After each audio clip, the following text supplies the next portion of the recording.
movies for black girl nerds.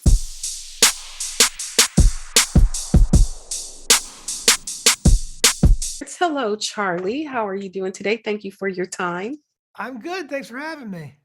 It is the pleasure is all mine. And this film was the pleasure was all mine. It was so fun, and it was a rom-com, but it was a unique rom-com. Like it was so like wholesome in a sense and sweet. When you think about Peter and his sweetness, what do you think made him unique to rom-coms that we see in the past? Because there was just like so many good qualities and funny qualities about him that stood out to me compared to what I've seen in others. I think Jason and Isaac and Elizabeth, who wrote the movie, Jason who directed it, Jason Orley, I think they had a really good sense of what works in a rom com from a classical sense, and I feel like it's these really grounded, three dimensional characters who are, uh, like you said, they're sweet and they're earnest, but they're also flawed.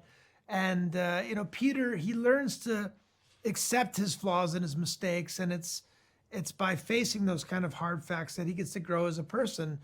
So, I think there's a tendency to when making a movie to lean so much into the comedy that you lose the reality of the character. And I think Mm. these guys did a really good job making sure that this was just we were reflecting a person that was a real person first and foremost, and that the situation that we put him in would be comedic, but that he himself wasn't comedic in just who he was as a person. Mhm. I enjoy, when I think about the unique elements of it, one that stood out particularly to me was having two people with Emma and Peter who were commiserating over heartbreak, but their actions weren't so malintentioned. They had a goal that they wanted to get to, but it wasn't me. It wasn't just mean and dirty. Sometimes it's all the way off the deep end where the scorned person is just mean and cruel, but there was still like a lot of levity and genuine warmth to it, particularly to Peter, something we don't usually see in male characters when they've been scorned. And I liked what you brought to that. Yeah, they didn't. The characters don't lose their. Well, they come close to it, but they managed to maintain their sort of dignity and their moral compass. And it's honestly not until they push themselves to the brink of almost passing it, with Jenny with the with the threesome scene, and me with trying to set Scott Eastwood up and have him take a fall, that they realize, okay, we're pushing ourselves to a place that we don't want to be as people, and they sort of they maintain that innocence and that sort of purity, which I think most people have. I think most people have the intention to be a good person, and when they catch themselves uh, getting out of that comfort zone, and we all do it. No one is a perfect person. You hope that you have these reflective moments where you say, okay, this is too far, and I need to take a look at myself and make a change. Mhm. I also enjoyed despite the modern setting, there were some touches of social media in there, but it wasn't like a character. It didn't dominate the story because so often, we look at Instagram, oh, Charlie Day, he likes this. I'll ask him about this on the date. Like we can kind of go through a grocery list and think we know the person, and that wasn't like a vehicle for the characters. Do you think personally that kind of social media has ruined that mystery of dating? Because all these people are having real conversations with each other in the movies. They're not going through this grocery list of finding things. Is social media ruining the dating experience? Well, I don't know if it's ruining the dating experience, but social media is a part of our lives. It's not going away, but it shouldn't be our lives.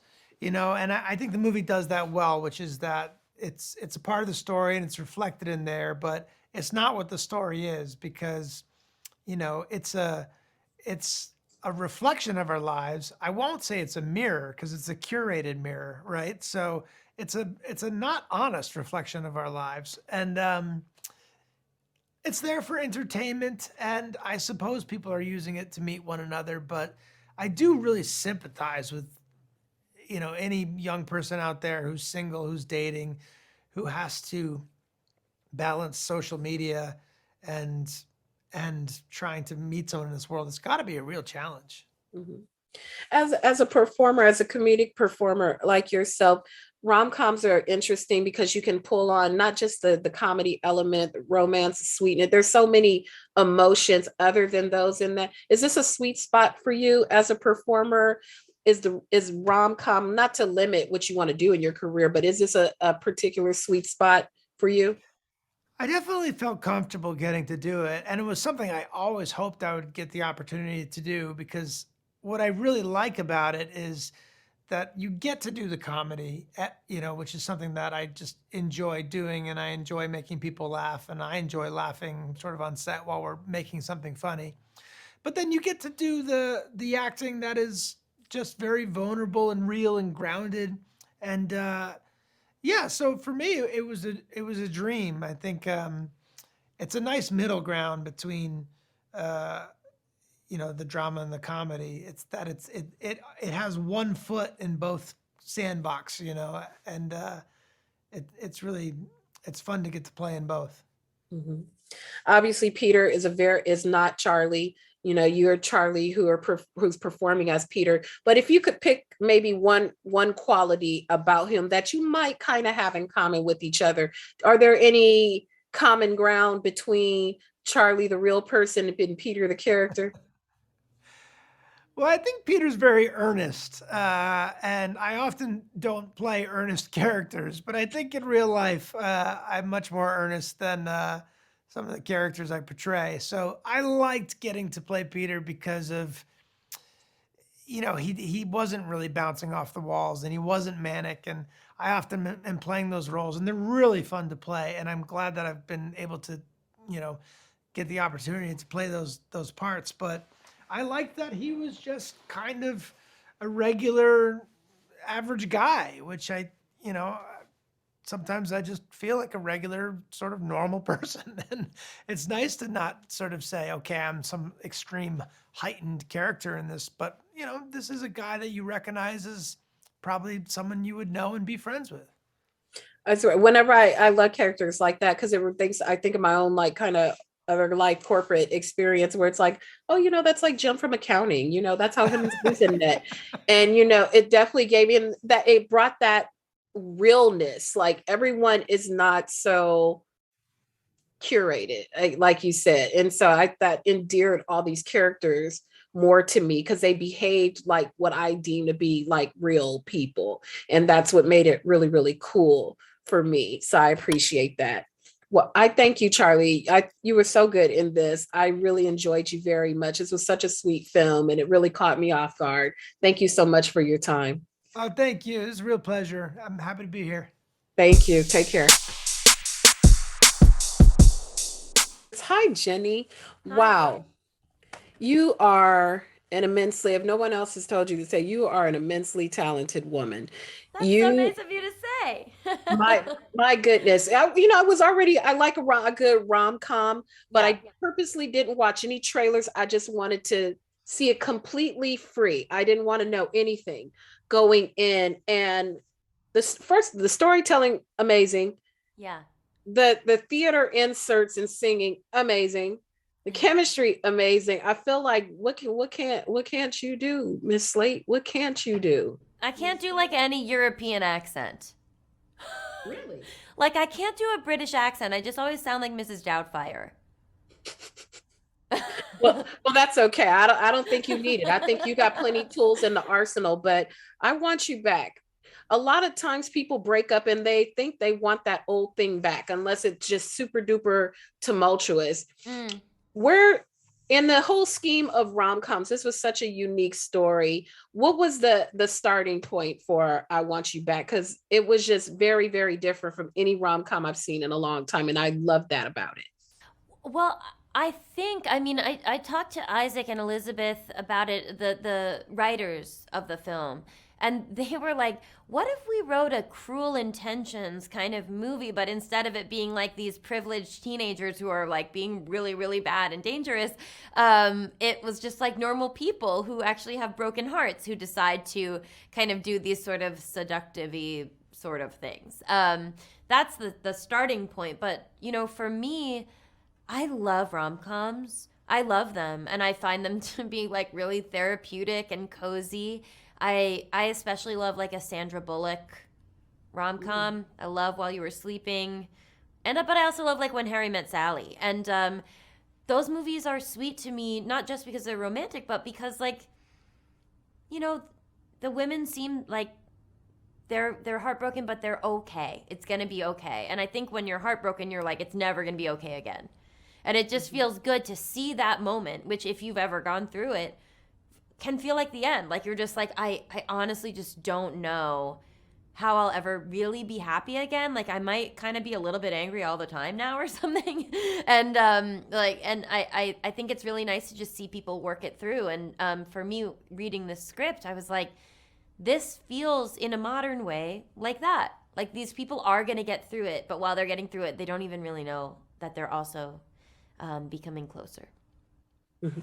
I like, and in its uniqueness, I like that Emma found someone to commiserate her heartbreak with being a man. Usually, you know, we go to our girlfriends and our other friends to talk about our heartbreaks. And in this instant, she finds a partner in the struggle who is also suffering from his own heartbreak. Do you think that makes it a unique thing? Do you think that happens more often than normal, that people of the opposite sex commiserate heartbreaks together instead of with people of their own, say, their own gender? Well, I mean, I guess it, like first of all, it depends on like what your sexuality is, you know, because like I think like the thing is between Emma and Peter, it's like they're both missing a partner of of like the other gender, and but there's not they when they meet are not trying to sleep with each other, and in Right. fact in the script, you know, there's a moment where they meet in a stairway and then they go out and they they get drunk, and in the script like that scene cuts and I remember thinking like, oh, she's gonna wake up, you know, it's gonna be a one night stand and whatever. And it actually said like this isn't that kind of movie.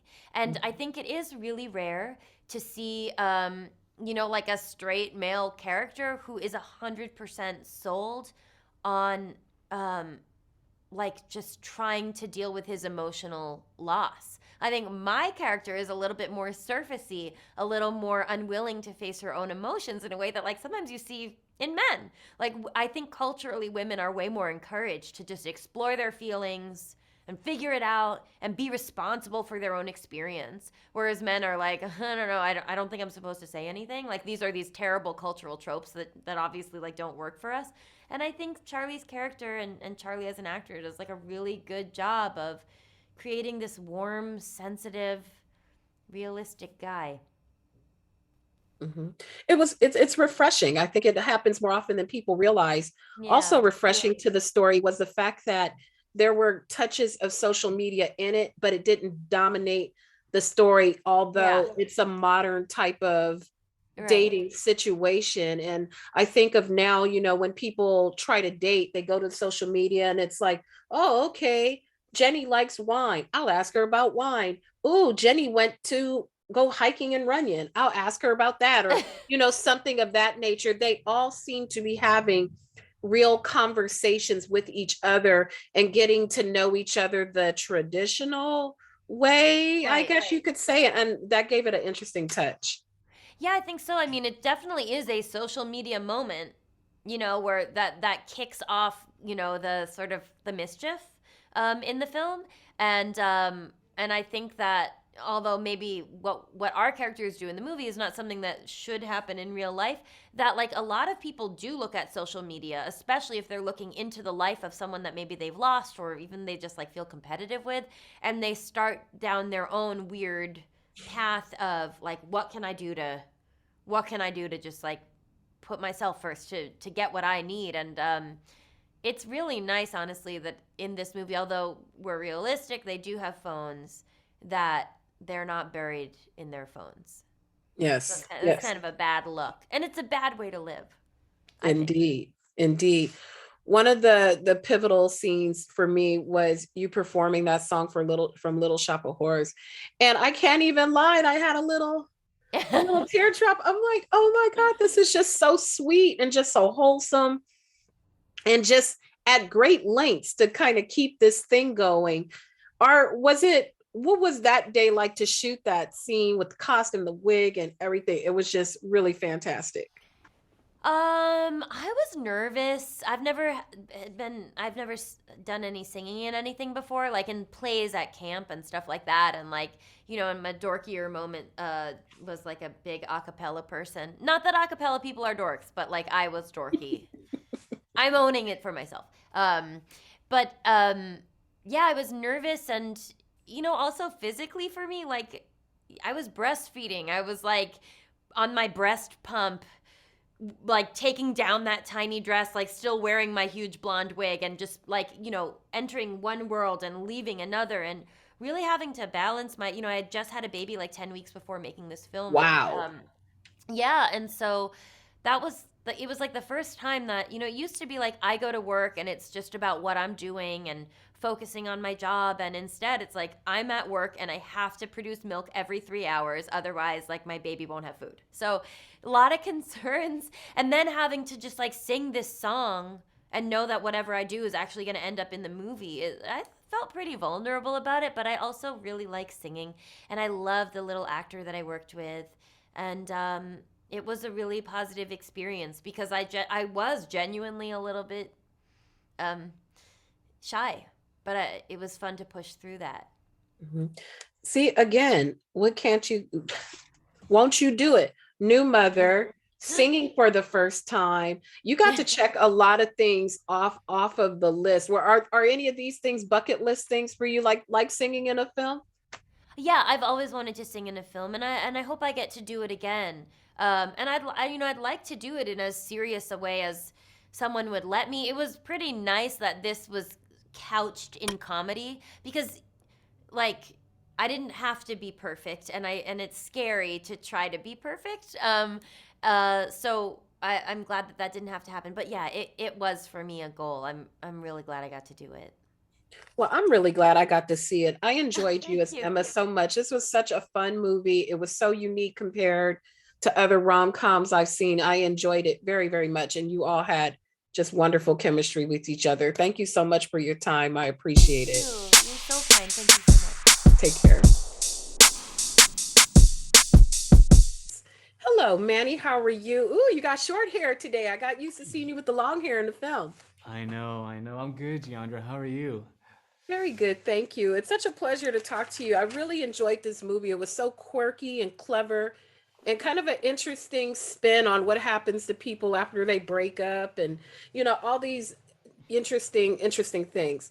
So about Logan, I feel like it's kind of awkward when you're the person who starts seeing someone who's fresh out of a breakup. But Logan is so vastly different from Anne's previous relationship. What did you like about Logan? And what are your thoughts on being the person who is next in line after someone's been in a long relationship like Anne was? Um, I don't know. I mean, it could be, depending on one's mindset, it could be a positive thing or a negative thing. I think with Logan, I think he very much took on the idea of being Anne's new relationship as a positive because Anne was looking for something more adventurous, more exciting, and I think she found that in Logan, and I think Logan is more than happy to provide that for Anne. Um, and yeah, Logan is definitely that person. He's the guy that loves to travel, he has high tastes in wine. He like speaks different languages. He's cultured in a sense. And I think, yeah, he's more than happy to fulfill that role for Anne. Mhm. As we find out, he has a lot of interests that are, like you mentioned, he's really cultured and refined and likes the theater and all these different Yes. things, but the knife cuts both ways. So Hmm. when you think about meeting someone and becoming involved, how soon is too soon to show Mm. those quirks to people, because we all have things about us that are unique and different that people have to learn about us. So what's too much too soon? That's so interesting. That's a great question. For Logan, there's no such thing as too soon. He's just like, he's just like goes for it. This is me. He's the epitome of freedom. If I'm speaking from my own point of view, it takes some time.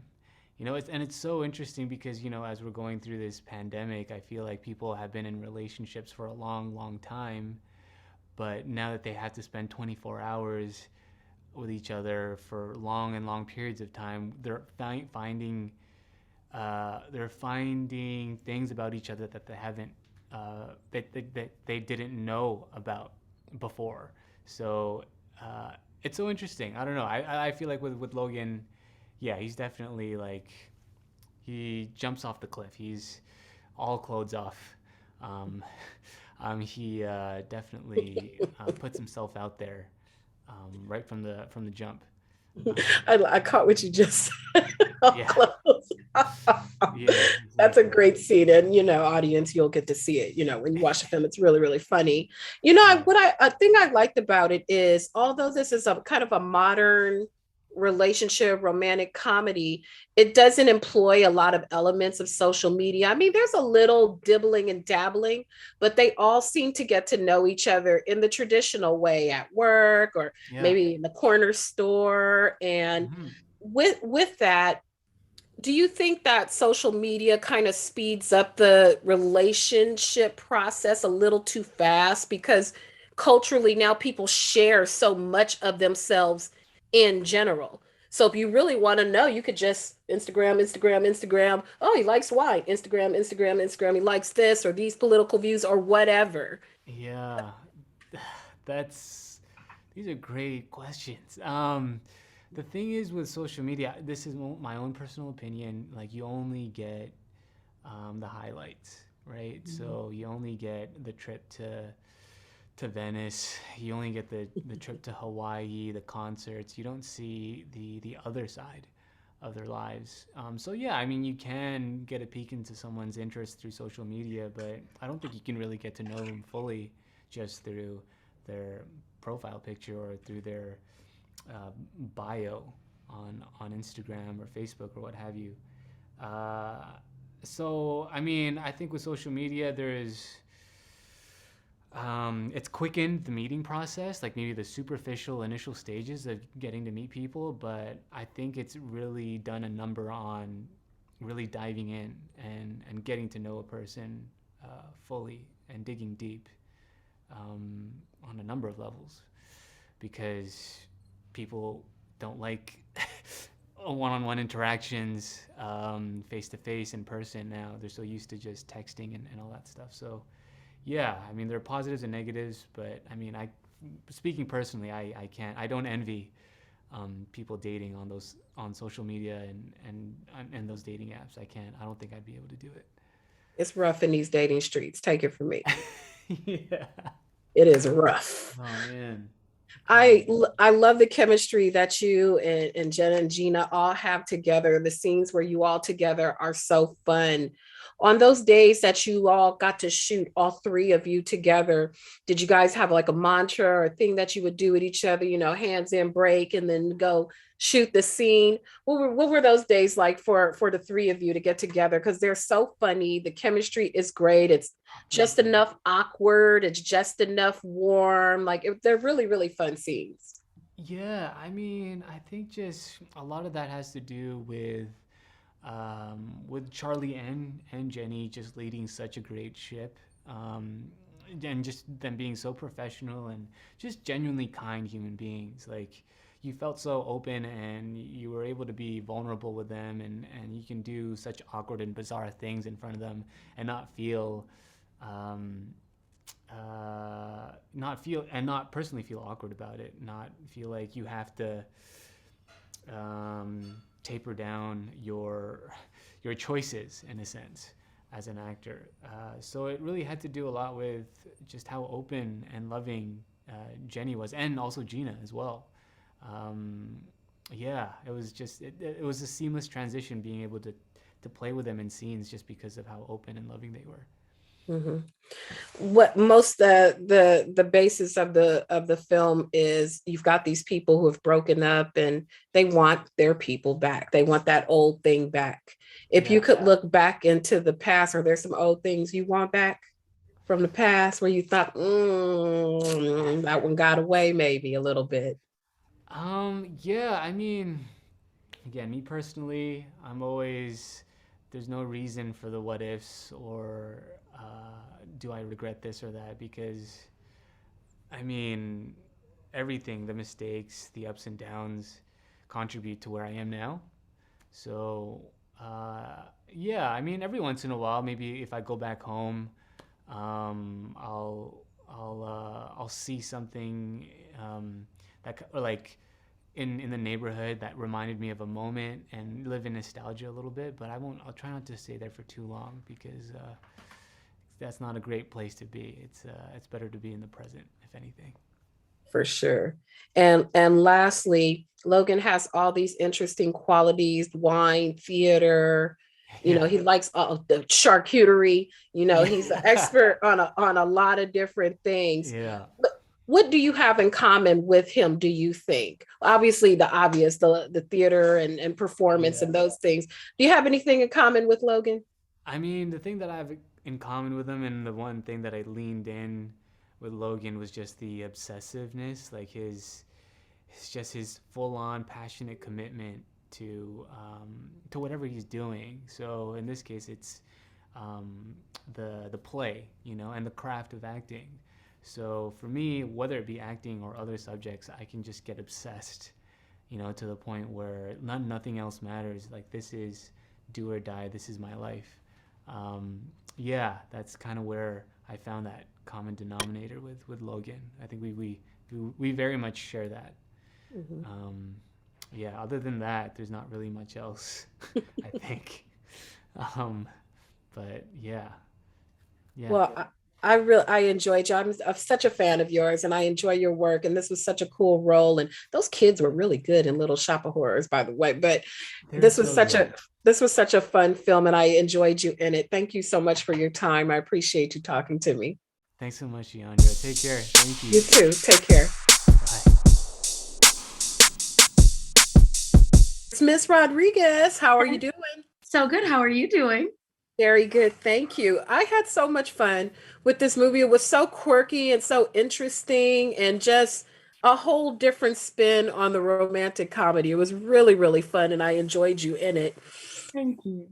When you think about your romantic forays like this, what is too soon to show someone that you have these different quirks or maybe things? What is the revelation process like for Anne? They've been in this thing for a long time, or a significant amount of time, and now she's venturing into something new. So how soon is too soon to show somebody what the quirks of what's going on behind the curtain?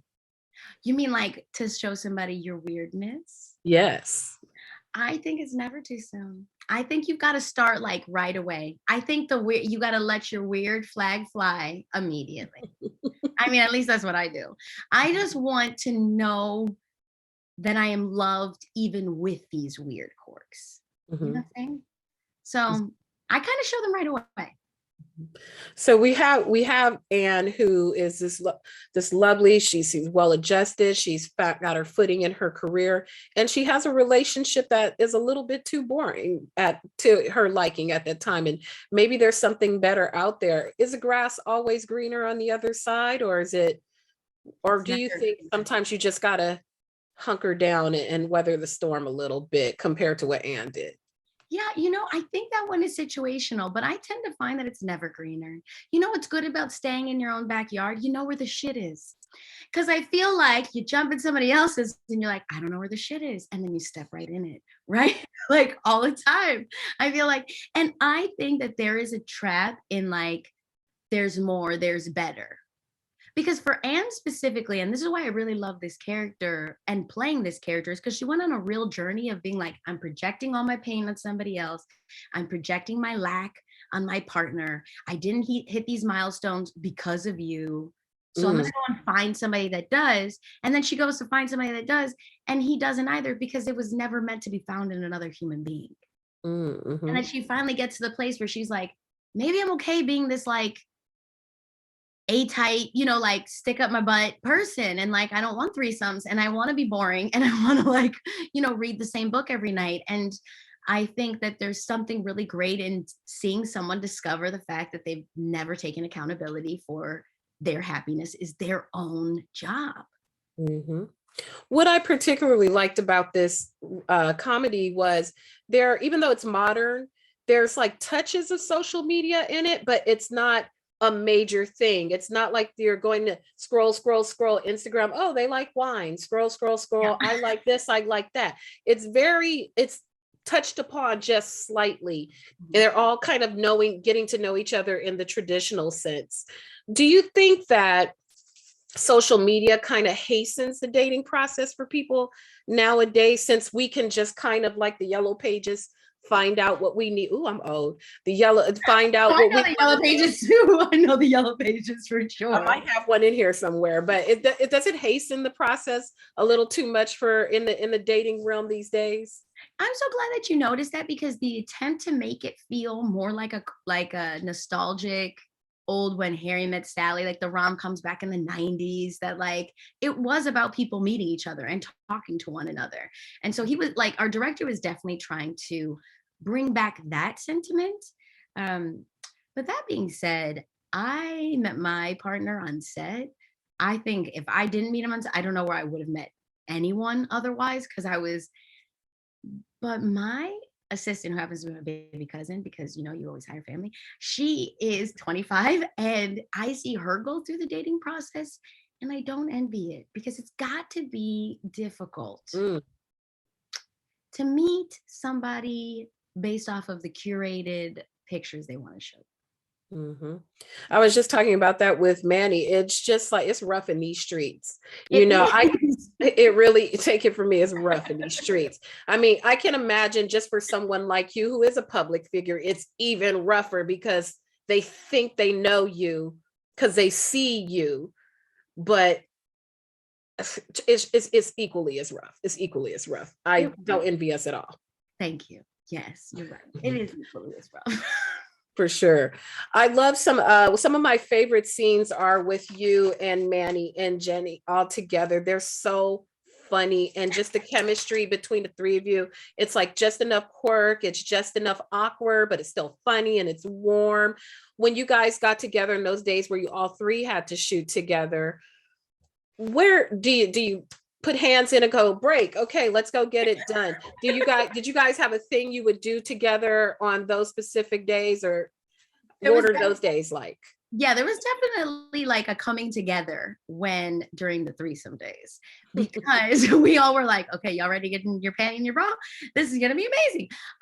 But there was Jenny Slate was an amazing lead, because she set the tone for a lot of love and a lot of kindness. And she texted me before we even met, before we even got on set, and was like, I'm here if you need anything. And I was like, this is my type of woman that just, you know, was there to support and knows it's a team effort. And there was a lot of that. I really wish we did like a hands in and like a go team go, but there was a communal decision to have pizza immediately after that threesome scene, because we were like, we're all getting a lot of carbs up in us after this. But there was a lot of love. There was a lot of protection during those times. And so it felt like we were a team, but we didn't do any cool handshake. I'm glad you said that, because not for nothing, wow, you've been hitting the gym. I mean, not that you ever needed to, but I was like, okay, Miss Gina, you've been getting it in. I see. You look great. Thank you. Thank you so much. I was terrified, but thank you so much. Like, those are the days too I get bloating. Oh God. Those are the days that I bloat so fast. And you're just like, body, come on, body. Well, no, the body was bodying for sure. Thank you. Lastly, romantic comedies are there's so many varieties of them and so many different elements. When you think of I Want You Back, what were your favorite elements of this? Because it's pretty unique compared to most that I've seen in the last, say, 5 or 10 years. It was really, really funny without being nasty, with the Yeah. conniving. The conniving was still fun and kind of light, even though they were doing some dirty things behind the scenes. What did you enjoy most about this experience? I think I agree with you on that. There was a way to do it, I guess, for lack of a better word, like wholesome. It was just like wholesome, and it feels like something you could just like escape into, not go too deep into any space that, will make you uncomfortable, and then like come out feeling some kind of way. I particularly fell in love with Jenny Slate singing Suddenly Seymour, and I was like, this woman is brilliant. So for me, seeing the elements, like you said, of just having these moments of rom-com, like her being so sad in that wig, in that blonde wig, singing Suddenly Susan, was just to me and one of those standout elements of, and then also my character getting back with Charlie, like them winning, but then the Jenny not being able to, like, just the reality of the way they had things fall. It was just much more realistic. Yeah, no, they're not gonna both go off, and it was just, I felt like they did a really good balance of like how it really is in the real world with a little sprinkle of the magic of rom-com. For sure. Well, I enjoyed you. This was so cute. I mean, it really, really was cute, and I enjoyed it a lot, and I enjoyed you in it. Thank you so much for your time. Thank you so much. I appreciate your love and your support. It means the world to me. Take care.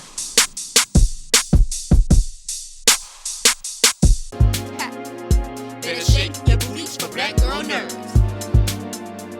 Better shake your booties for black girl nerves.